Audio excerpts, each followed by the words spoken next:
Welcome to the DX Today podcast, your daily deep dive into the AI ecosystem. I'm Chris, and joining me as always is Laura.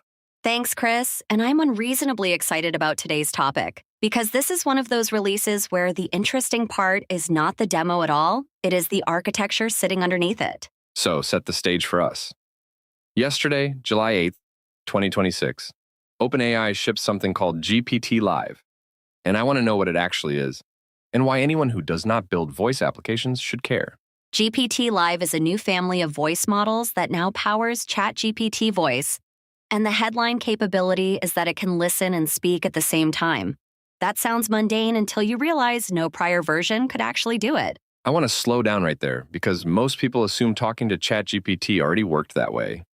When I have a voice conversation with an assistant, honestly, it feels reasonably fluid to me already. It feels fluid until it doesn't, and this is where the history matters enormously. OpenAI walks through two previous generations in their announcement, and both of them carried a structural flaw that no amount of polish could ever fix. Take us through those, because understanding what was broken is the only way to appreciate what they claim to have fixed. What was the first generation, and how did it actually work under the hood? They call it a cascaded voice system, and it was literally 3 separate models chained in sequence. Speech-to-text transcribes you, a language model writes a response, and text-to-speech reads that response back aloud to you. That is a relay race with 3 runners, and every handoff is a chance to drop the baton. I assume all that sequencing showed up as latency, but you are hinting that latency was not even the real cost here. It wasn't. OpenAI names a second cost I find far more interesting. They say information could be lost across models.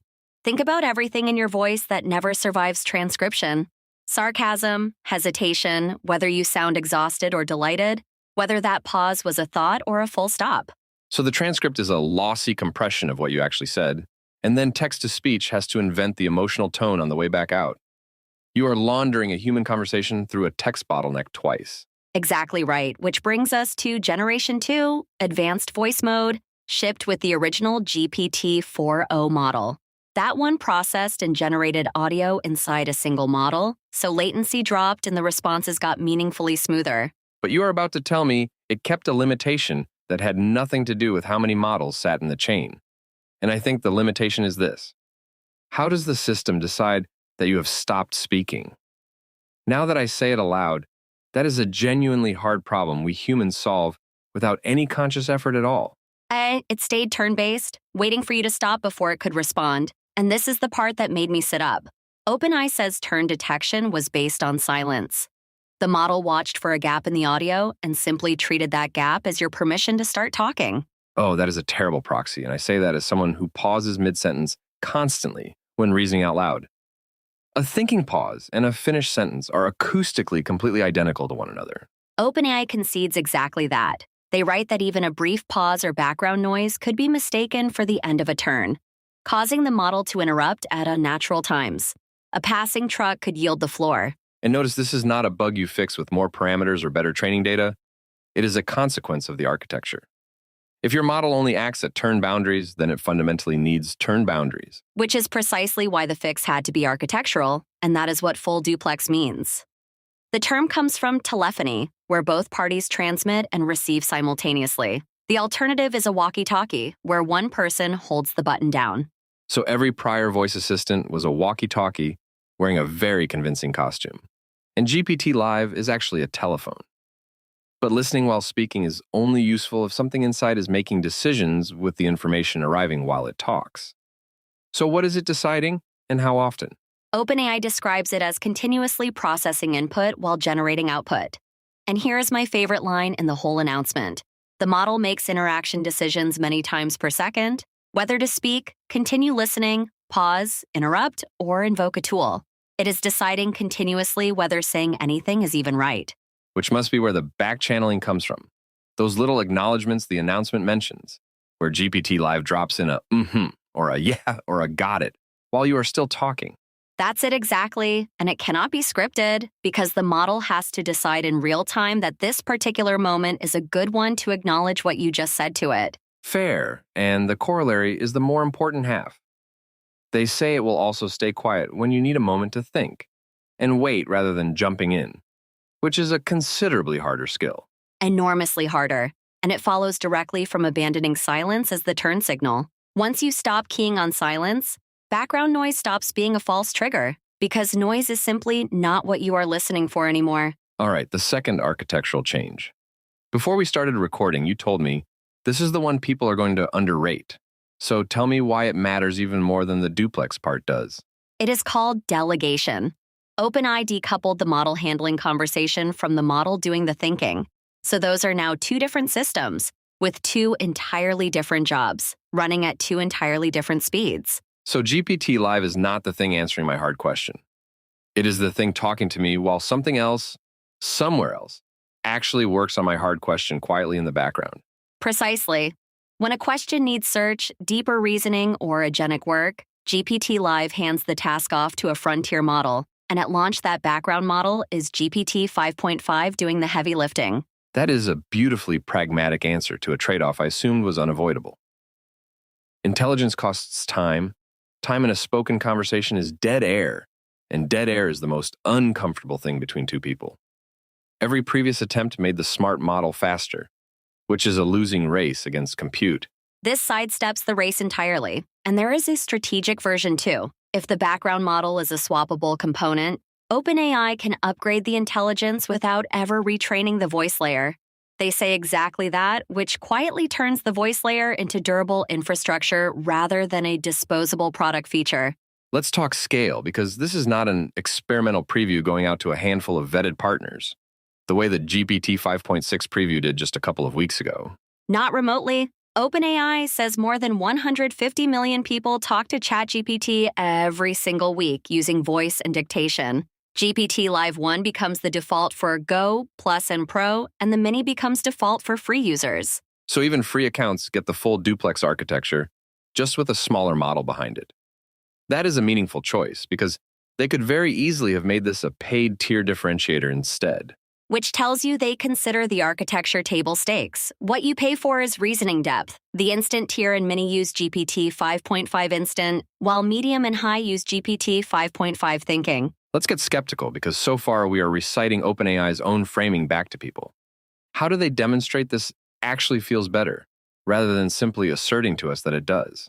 They built new human evaluations measuring pleasantness and conversational flow, running matched 5 to 10-minute conversations that scored overall preference, turn-taking, interruptions, flow, and how natural each interaction actually felt to the participant. 5 to 10 minutes is meaningful, because plenty of demos are impressive for 90 seconds before the seams show. Though I would caveat that some of the gain on benchmarks like GPQA and BrowseComp is presumably just the delegated model being smarter than whatever originally powered advanced voice mode. Completely fair, but both GPT Live 1 and the Mini were strongly preferred over advanced voice mode on Flow. The Mini beating the old flagship is the real tell. Architecture, not model size, is doing the work, and their internal telecom benchmark tests realistic multi-turn support tasks, which is where voice AI actually makes money. There is also a capability buried almost as an aside, which is that full duplex lets the model perform live translation. Burying simultaneous interpretation is remarkable, given that people train for years to do it professionally. And it falls out of the architecture nearly for free. If you can listen and speak simultaneously, then interpreting is just speaking in one language what you happen to be hearing in another language. Let's turn to safety, because voice raises risks that text does not. And I was pleased that OpenAI treated this as a distinct problem rather than assuming their existing text safeguards would simply transfer over. They built new audio-native evaluations, operating on actual audio rather than a transcript, plus synthetic generated audio to stress specific areas: self-harm, psychosis and mania, emotional reliance on AI, violence and sexual content. Emotional reliance being on that list is significant, and it acknowledges something the industry has been slow to say plainly.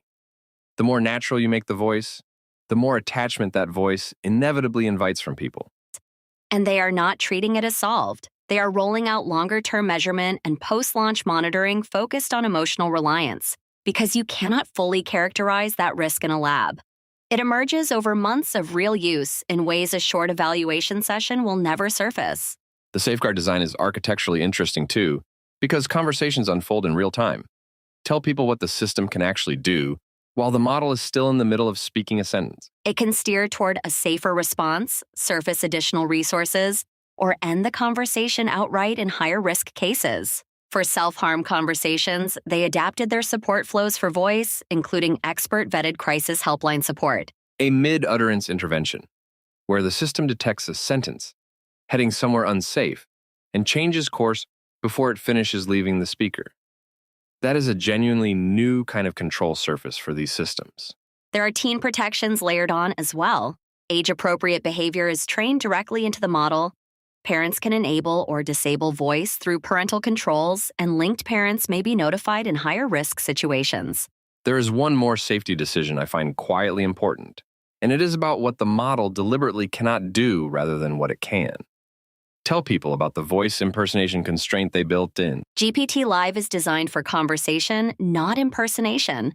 It uses a set of predefined voices, 9 of which were remastered for this release, with safeguards specifically preventing it from imitating any real person's voice. Which is a capability they almost certainly could ship and are choosing not to. In a year when synthetic voice fraud has become a genuine problem, that restraint is worth acknowledging. Let's close on limitations, because a release is more trustworthy when the company says what it does not yet do. Some of the most consequential safety work is a decision not to build something, which never makes headlines.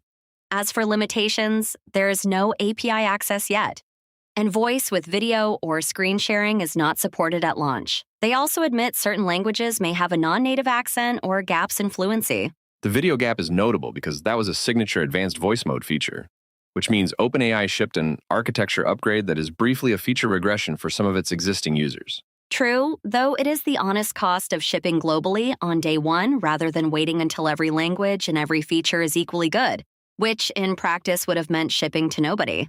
So if you had to compress this whole thing into a single claim, for someone who will forget every benchmark number we mentioned today, what is the thing that is genuinely worth remembering?